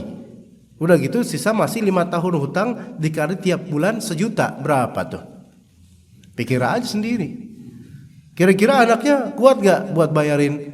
Enggak. Nyari muhsinin? Gak ada yang mau jadi muhsinin kayak gini. Jarang yang mau bayarin hutang. Kalau dia ustadz, kalau dia orang berilmu atau orang berjasa. Kalau orang biasa, ya memang pengen punya hutang, pengen punya rumah karena prestige gitu loh. Punya rumah prestige. Iya. Taib. Nanti gimana kalau wafat? Ini harus dipertimbangkan jemaah sekalian. Ketika dia wafat, dia nggak tahu apa yang terjadi pada keluarganya. Dia nggak tahu hutangnya dibayar apa enggak, nggak tahu. Kalau dibayar, kalau enggak, itu susah nanti urusannya di akhirat. Jadi jangan jerumus, kalau yang belum terjerumus ke sini, jangan, mendingan ngontrak. Jangan ikutan mindset orang-orang yang nggak ngerti agama Allah Azza wa Jalla. Nggak takut dengan hutang. Jangan ikuti mindset seperti itu. Karena hutang kredit rumah itu lebih ngeri daripada itu, belum yang ikut ribawi, belum ribanya lagi. Oke lah, ada ini KPR syariah Ustaz, insya Allah syar'i. Kalau syar'i nggak ngutang. Iya. Kan ini kan cuma apa? Marketing aja. Kalau mau lebih syar'i, antum jangan ngutang, karena antum nggak tahu gimana nantinya, gitu loh. Tapi Ustaz, daripada uang habis buat kontrakan, ini tawakal sama Allah. Tawakal sama Allah, ya gitu ya. Afwan nih kalau misalnya menyinggung sebagian orang. Kalau antum tersinggung keluar aja biar kita tahu siapa orangnya. Bismillah. Bagaimana jika seseorang terlalu menyandarkan kepada takdir namun tanpa mengambil sebab? Ini yang disebut tadi tawakul, ya. Bukan tawakal dengan benar. Dan berkata takdir Allah itu indah, terserah dia. Ya emang indah semua takdir Allah. Tapi nanti ketika udah sengsara, ya maka jangan salahkan Allah atau siapapun. Salahkan diri sendiri. Afwan Ustaz, mau tanya, anak terlahir dari orang tua yang meninggalkan anak di rumah sakit. La haula wala quwwata billah. Astagfirullahaladzim. Dan anak dibesarkan oleh sebuah keluarga angkat. Allahul musta'an. Sampai sekarang anak belum tahu keadaan orang tua kandung. Bagaimana sikap anda dalam menerima takdir ini? Karena anda tidak tahu harus mencarinya kemana. Hanya lewat doa saja. Anda tidak ini akhwat. Anti tidak diwajibkan untuk mencari tahu karena susah. Ya jadi sekarang ya khalas qadarullah seperti ini. Adapun untuk bapak asuh anti itu bukan mahram. Ya, bukan mahram. Anda nggak tahu dia udah nikah atau belum. Kalau nikah nanti maka walinya hakim. Iya, walinya hakim atau tokoh agama yang dipercaya masyarakat. Itu bisa. Tapi tokoh agama yang dipercaya masyarakat itu perlu legalitas KUA juga gitu. Jadi tetap KUA kalau misalnya mau nikah. Nah, jadi sikapnya sekarang menerima takdir ini ya udah. Ya, semua yang Allah takdirkan pada anti itu yang terbaik. Boleh jadi kalau memang misalnya orang tua itulah yang mengasuh anti, belum tentu anti sebaik sekarang. Jadi pasti yang Allah berikan sekarang terbaik. Orang tua yang bukan kandung tapi udah mengasuh itu the best. Ya Masya Allah. Baktilah sama mereka, tapi tentu ya nilainya mudah-mudahan sama seperti bakti pada orang tua kandung. Adapun orang tua kandung yang durhaka ini kalau memang benar meninggalkan anti, suatu saat akan ketemu. Anda yakin? Wallahi anti akan ketemu. Iya. Di mana? Di akhirat. Ya, enak gak ketemu di akhirat? Nah, itu dia. Itu dia yang Anda ngeri itu. Bukan antinya yang ngeri, tapi beliau-beliau ini. Na'udzubillah min dzalik. Yang mana yauma yafirrul mar'u min akhihi wa ummihi wa abihi wa sahibatihi wa banihi, yaitu orang tua lari ninggalin anaknya. Karena apa? Karena khawatir anaknya nuntut hak-haknya. Di antaranya ini nanti. Kalau misalnya enggak ketemu dan memang enggak wajib untuk dia untuk cari karena susah. Zaman sekarang orang kebanyakan. Ya, maka khalas, dia fokus dia amal soleh saja. Kalau memang dia mau nikah, nanti mau nikah, maka nanti ke KUA ceritakan yang sebenarnya. Enggak boleh bapak angkat jadi wali, enggak boleh. Enggak boleh. Bapak angkat atau siapa enggak boleh. Yang jadi wali adalah hakim, yaitu pengurus ya yang resmi. Ya contohnya dia KUA itu gitu. Insyaallah Allah permudah. Ya saya enggak tahu udah nikah atau belum. Tapi kemudian juga banyak-banyak bersedekah ya untuk dirinya sendiri. Siapa tahu dengan sedekah tersebut Allah bukakan hal yang terbaik buat dia, buat penanya ini. Ya semoga Allah Ta'ala perbaiki keadaannya. Anda gak mengatakan pasti bakal ketemu orang tuanya di dunia, gak mesti. Tapi yang pasti ya akhirat. Pasti ketemu, akan dikumpulkan nanti dan dimintai pertanggungjawaban itu orang tuanya. Semua orang tua yang membuang anaknya itu pasti akan dipertemukan di akhirat nanti. Semuanya.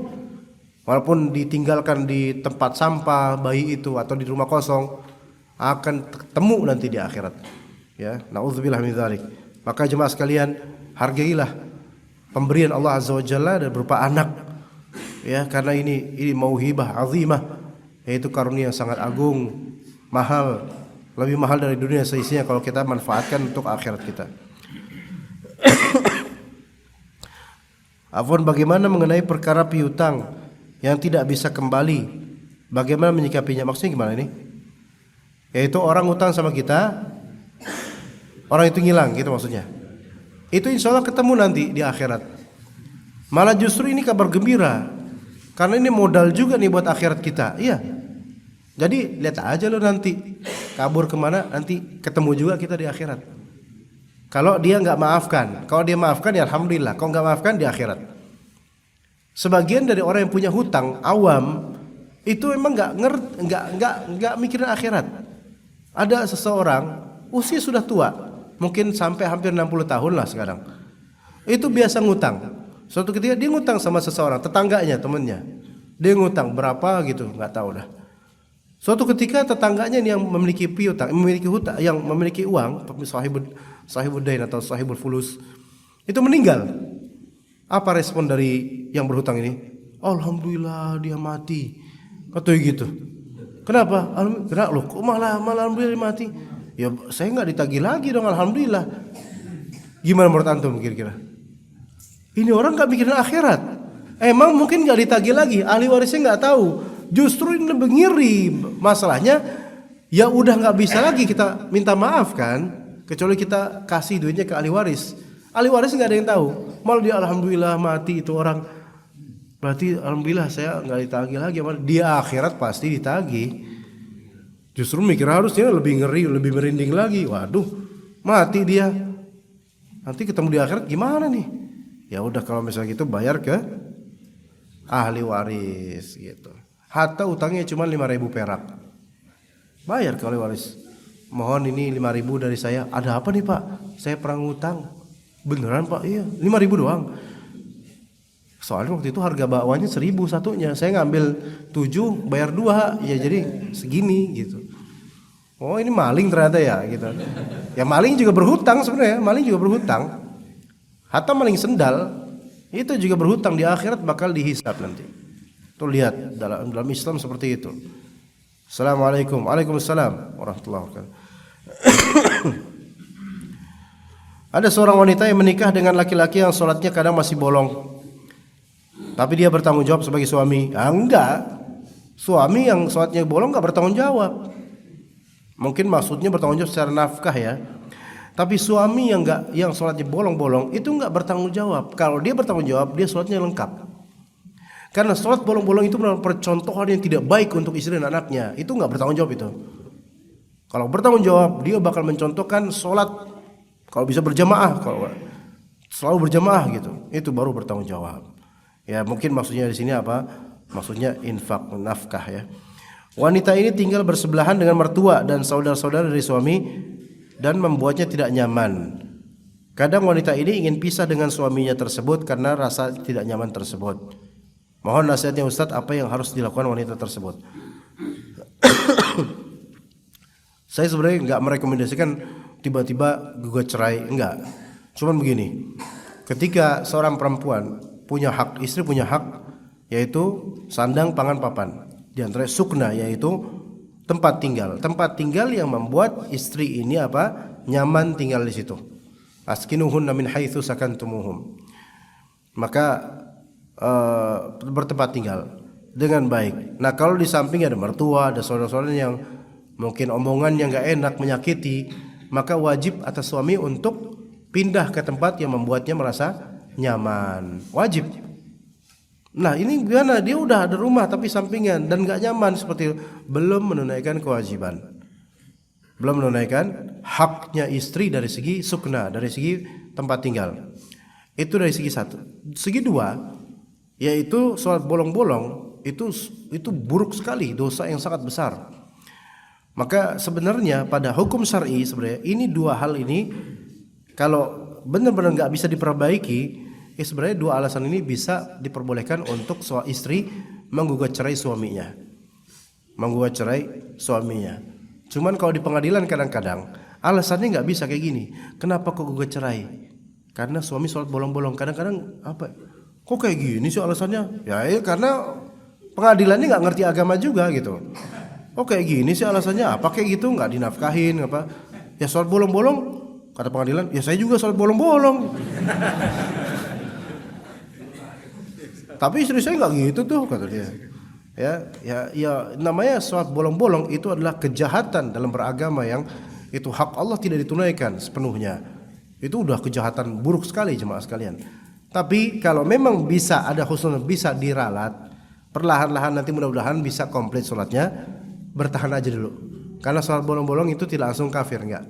Adapun yang enggak sholat sama sekali, maka ini apa hukumnya? Apakah boleh gugat cerai? Bukan gugat cerai namanya. Harus dipisah. Harus difasakh namanya. Akadnya dibubarkan. Karena ini adalah orang kafir, enggak sholat sama sekali. Itu bedakan. Ini fikih seperti ini kadang-kadang enggak diketahui banyak dari kita jemaah. Ya, gitu. Taib. Jadi berikan masukan supaya sang suami memindahkan dia ke tempat lain yang lebih nyaman dari kicauan saudara-saudara. Kalau misalnya memang enggak tahan, enggak bisa bersabar dan khawatir bakal apa? Tidak bisa menunaikan hak sebagai istri, maka ya boleh minta untuk diceraikan. Sebagaimana ada seorang sahabat Nabi, ada seorang sahabat perempuan, istri seorang sahabat bilang ke Rasulullah, ya Rasulullah, sesungguhnya siapa namanya? Qais bin Thabit kalau nggak salah. Sesungguhnya beliau suaminya ini, aku tidak mencelanya secara akhlak dan agama. Akhlak dan agamanya bagus. Tapi aku khawatir tidak bisa. Aku khawatir kufur ya Rasulullah. Maksudnya kufur sini aku khawatir membangkang pada suamiku. Dalam riwayat lain dikatakan bahwasanya si Qais bin Thabit ini wajahnya damim. Damim itu artinya weli. Apa weli? Apa weli? Wele. Ya wajahnya begitulah gitu loh. Ada beberapa laki-laki yang wajahnya itu kalau istri yang lihat itu ta'awudz dia. A'udzubillahi minasyaitonirrajim. Bukan nggak betah lagi ngelihat, angker ngeliat wajah suaminya gitu loh, nggak enak dilihat, sehingga nggak bisa bakti sama suami kita seperti ini gitu loh.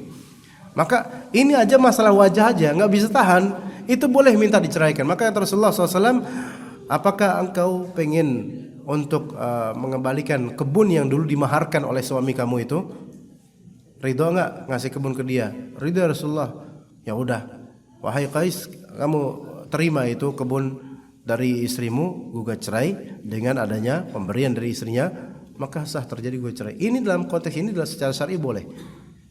Yang mana wajah itu syar'i enggak ada wajah syar'i, enggak ada wajah sunnah, enggak ada wajah bid'ah, enggak ada. Wajah orang kayak gini. Ya wajah, enggak ada. Nih wajah nih syariat nih wajahnya nih. Enggak ada. Wajah udah ciptaan Allah Azza wa Jalla. Iya, kalau misalnya wajahnya nggak disukain, nggak bisa. Saya nggak bisa sama dia ya Rasulullah. Ya udah. Takutnya istri ini nggak menunaikan. Begitu juga kalau suami misalnya, wajah istrinya lama-lama makin nggak enak dipandang. Apa mungkin karena kecelakaan atau salah pakai make up, jadi jelita, jerawat 5 juta, kemudian udah nggak enak dipandang. Udah, aduh, aku nggak tahan sama ngeliat sama kamu, nggak bisa dah. Iya, setiap bangun tidur itu langsung kaget gitu loh ngeliat kamu. Iya, dulunya seneng banget kok sekarang kagetan. Takutnya jantungan nanti mati cepet gitu. Ya udah, saya nggak bisa sama kamu lagi. Ya boleh diceraikan, itu alasan yang boleh diceraikan. Itu padahal wajah itu bukan syariat, bukan syar'i. Lah gimana kalau terjadi pelanggaran syariat yang sangat berat, yaitu sholat bolong-bolong? Pada asalnya boleh untuk minta cerai, boleh. Ini hukum syar'inya. Tapi kalau misalnya dia menganggap bisa insyaallah untuk memperbaiki suami ini, butuh waktu lagi, maka cari waktu, butuh waktu lagi. Gitu. Jadi jangan langsung tiba-tiba gue cerai, jangan. Bahkan Syekh Utsaimin dalam Syarah Mufti mengatakan kalau misalnya saat ta'aruf, saat nazar, ini ikhwan ini masalah mustaqim. Pecinya peci sunnah misalnya. Bajunya baju kurta yang biasa dipakai ustaz sunnah kan, celananya cingkrang, nisfu sak bahkan ya, wah masya Allah idaman ya. Pas nikah ternyata dia nggak sholat berjamaah. Apa kata Syekh Utsaimin? Maka perempuan ini boleh untuk apa? Minta diceraikan. Iya, karena wanita merasa ditipu dengan laki-laki ini. Cuman yaitu itu secara syar'inya boleh ya. Dan laki-laki ini tidak menunaikan kewajiban gitu loh. Itu secara syar'i boleh, tetapi kita nggak secara urf kalau bisa jangan langsung seperti itu. Karena berat, seperti itu berat. Kalau misalnya nanti ditanya, kenapa kok Mbak kok mau cerai Mbak? Suami saya nggak sholat berjamaah di masjid. Itu orang kaget. Perfeksionis banget gitu kan ya. Coba. Ada suami ya, pas lagi nazar jenggotnya masya Allah. Setelah udah jadi suami mulai kerok jenggot. Taib, misalnya gugat cerai ke pengadilan. Kenapa Bu? Baru 4 bulan nikah? Gak bisa. Pokoknya jenggot harga mati gitu. Gak boleh ngerok jenggot, haram gitu katanya. Rasulullah itu menyuruh kita membiarkan jenggot, menyuruh kaum muslimin membiarkan jenggot. Saya nggak terima, gue cerai. Itu kalau ummahat kayak gitu semua, sangat istiqomah gitu. Aduh, kayaknya kita bakal ganti-ganti terus nih Pak, nih repot juga urusannya. Jadi sabarin dulu gitu loh. Kalau selama itu bukan kekufuran atau kemaksiatan yang keji, sabarin dulu. Insya Allah. Kalau kita doa minta sama Allah, kita ikhtiar, usaha untuk memperbaiki, insya Allah bisa. Insya Allah. Ini kajian udah sampai jam berapa ini, masya Allah. Mohon maaf ini ya. Ana sejujurnya Ana tuh pengen selesai gitu dari tadi, tapi nggak selesai. Udah kita selesaiin aja sekarang. Jazakumullah khair jaza. Iya. Ana jujur pengen cepat-cepat pulang, pengen tidur Ana, benar. Iya. Terima kasih atas kalian antum semua. Barakallahu fikum. Semoga kalian antum membuahkan ganjaran pahala di sisi Allah Azza wa Jalla. Ya, Ana sangat bersyukur dengan sumringahnya antum, senyumnya antum, kehadiran antum sangat diapresiasi. Ana nggak bisa memberikan apapun kepada antum kecuali doa. Semoga apa yang Allah Ta'ala, apa yang antum inginkan dari kebaikan Allah dunia dan akhirat, semoga Allah tunaikan di pada waktunya dengan hikmahnya, dengan kebaikannya dan kemuliaan darinya kepada kita semua. Wassallallahu ala nabiyina Muhammad wa ala alihi wa sahbihi ajma'in. Subhanakallahumma bihamdika asyhadu an la ilaha illa anta astaghfiruka wa atubu ilaik. Wassalamu alaikum warahmatullahi wabarakatuh.